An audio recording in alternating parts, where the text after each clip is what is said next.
नमस्कार, आदाब, सत श्री अकाल, जय भीम, नमो बुद्धाय। मैं आपका दोस्त लकी कोहिनूर। खबरों का सिलसिला लकी कोहिनूर चैनल पर जारी रहता है। हर एक वो खबर देखने के लिए अभी लकी कोहिनूर चैनल को सब्सक्राइब कर लीजिएगा, क्योंकि यहाँ पे ब्रेकिंग न्यूज और हर तरीके की सच्चाई से रूबरू वाली खबर यहाँ पर दिखाई जाती है। क्योंकि ये चैनल झूठ से दूर और सच से भरपूर, आपका दोस्त लकी कोहिनूर। तो दोस्तों, आज मैं इस वीडियो में मोदी सरकार का वह काला चिट्ठा खोलने वाला हूं, क्योंकि मैंने नहीं, ये सुप्रीम कोर्ट ने आदेश दिया है कि इलेक्टोरल बॉन्ड के माध्यम से जितना बड़ा फ्रॉड मोदी सरकार ने किया है और असंवैधानिक जो करार जो सुप्रीम कोर्ट ने दिया है, उसी की बात को लेकर मैं आज मोहम्मद प्राचा से पूरा का पूरा आज इस वीडियो में डीएनए करने वाला हूं। तो इसीलिए बने रहे।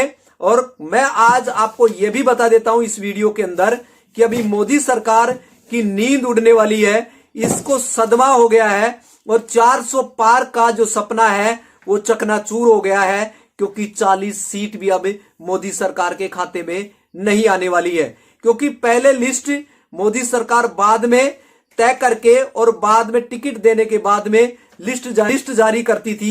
अभी मोदी सरकार इतनी डरी हुई है कि मोदी जी का कॉन्फिडेंस भी, आत्मविश्वास भी हिल चुका है। और ये हिलना ही जरूरी है, डर जरूरी है। जैसे जनता को डर दिखाकर और गोदी मीडिया के माध्यम से बेवकूफ बनाकर इनके ऊपर रासू का लगनी चाहिए। और इन्होंने इतना बड़ा क्राइम किया है देश की जनता के साथ, ताकि इतना बेवकूफ बनाया है कि वोट की चोरी किया है, असंवैधानिक कानून बनाया है। दोस्तों, अब धीरे धीरे नहीं, पूरे तरीके से देश की जनता समझ चुकी है, क्योंकि ध्रुव राठी ने इनका पूरा का पूरा राज है, काला चिट्ठा है, वो खोलकर रख दिया है। इसी तरीके से अब प्रशांत भूषण जो एडवोकेट है, इन्होंने इनका काला चिट्ठा खोल दिया है। इसी तरीके से सीजीआई डीवाई चंद्रचूड़ ने चंडीगढ़ का जो फैसला देने के बाद में अब रातों की नींद उड़ चुकी है, इनके पैरों के नीचे की जमीन खिसक चुकी है। और अभी मोहम्मद प्राचा जी के माध्यम से आपको मैं जो सुनाने वाला हूं, क्योंकि सुप्रीम कोर्ट ने लताड़ लगाते हुए अभी आरबीआई को भी निर्देश दिया है कि जो इलेक्टोरल बॉन्ड के माध्यम से जितना बड़ा फ्रॉड इन्होंने किया है, उनका नाम सार्वजनिक करे। तो इसलिए इनकी नींद उड़ी हुई है, इनका आत्मविश्वास डोल चुका है। अब ये घबरा चुके हैं, अब इनको समझ में नहीं आया कि अब करे तो क्या करे। इसीलिए आज गवर्नमेंट जो संस्थाएं होती हैं, उनके अंदर रिटायरमेंट की जो उम्र है 60 वर्ष होती है, लेकिन अब मोदी सरकार जो रिटायर्ड होने वाली अभिनेत्री, आपने देखा होगा कि अभी 70 साल से प्लस है। और हेमा मालिनी को अब ये टिकट देकर अभी सार्वजनिक भी कर दिया लिस्ट, यानी 130 से ऊपर की लिस्ट इन्होंने पहले ही जारी कर दिया, ताकि गोदी मीडिया के द्वारा ये ब्रांडिंग करा सके। क्योंकि दिल्ली की सत्ता जाने वाली है, क्योंकि ईवीएम अब जाने वाली है। इनके ऊपर बहुत बड़ी दिक्कत है अब, क्योंकि मोदी सरकार इसीलिए जाने वाली है क्योंकि ईवीएम जाने वाली है। तो सुप्रीम कोर्ट ने ईवीएम को बैन करने के लिए सुप्रीम कोर्ट के जो एडवोकेट मोहम्मद प्राचा और भानु प्रताप जी बैठे हुए हैं, और उनमें से मैं आपको वो लाइव आपको सुनाना चाहता हूं कि क्या कहते हैं मोहम्मद प्राचा जी। तो सुन लीजिएगा मोहम्मद प्राचा जी क्या कह रहे हैं, सुप्रीम कोर्ट ने जो निर्देश दिए हैं। तो ये फ्रॉड करने से सुप्रीम कोर्ट के साथ इलेक्शन कमीशन नहीं डर रहा है, तो ये अपराधी हैं या कौन है? ये सुप्रीम कोर्ट ने उनका अपराध पकड़ के हाईलाइट किया कि झूठ मत बोलो तुम, हमारा ऑर्डर कुछ और था, सब कुछ देने का था। तो एक तो सब कुछ देने का आदेश किया है। दूसरा, अब इसमें महत्वपूर्ण बात क्या है, आप सब लोग भी तैयार हो जाइए और हम लोग भी तैयार हो रहे हैं। दो चीजें महत्वपूर्ण है। मार्च के महीने में जब 3 हफ्ते पूरे हो जाएंगे, ये सारी डिटेल्स इलेक्शन कमीशन के पास आ जाएंगी और उसको अगले हफ्ते में पब्लिश करना है। तो जिस जिस देश के गद्दार इंडस्ट्रियलिस्ट ने धोखाधड़ी करके ये पैसे दिए ना, चोरी छुपे करके, उस सबके खिलाफ क्रिमिनल केसेस करने का टाइम अब आ गया है। उन सब लोगों को जेल में भिजवाने का काम किया जाएगा, जो हवाला के माध्यम से। अभी दूसरा एस्पेक्ट और है, अब ये जो डिटेल्स बैंक के माध्यम से दी जाएंगी, ये ईडी का काम है, हम लोग ईडी का भी घेराव करेंगे कि अब तय करो कि ये अडानी की कंपनी कौन थी, फ्रंट कंपनी कौन थी और किसने भारतीय जनता पार्टी को 90% पैसे क्यों दिए हैं।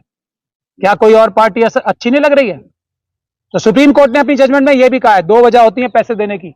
एक होती है किसी पॉलिटिकल आइडियोलॉजी से लगाव और दूसरा होता है चोरी, कि ये पॉलिटिकल पार्टी क्योंकि जीत रही है या हमारे फ्रॉड करने में मदद करेगी, इसलिए हम इसको पैसे से भर दें ताकि ये गलत या सही येन केन प्रकारेण फ्रॉड, धोखाधड़ी, चीटिंग करके सत्ता में आए और देश को लूट के हमें पैसा दे दे। दो तरीके सुप्रीम कोर्ट में आम आदमी की भाषा में बता रहा हूं। तो बुरी चीज ये नहीं है कि जो लोग अपनी आइडियोलॉजी की वजह से पैसे देते हैं, बुरी चीज ये है कि धोखाधड़ी करने से, देश की जनता को लूट कर पैसा चुराने की वजह से जो पैसे दिए जाते हैं और उसमें अडानी, अंबानी और उन जैसे बहुत सारे लोग अब पकड़े जाएंगे। देश की जनता और जो हमारे जागरूक नागरिक हैं डेटा एनालाइज करने के लिए तैयार हो जाएं। इस काम पे हमने फौरन लग जाना है और एक एक बीजेपी और आरएसएस के व्यक्ति को जिसने इलेक्टोरल बॉन्ड के माध्यम से और दूसरे माध्यमों से चोरी की है, ऐसे लोगों से फायदे उठाए हैं, उनको पकड़ के जेल में भिजवाने की कार्रवाई हम करेंगे।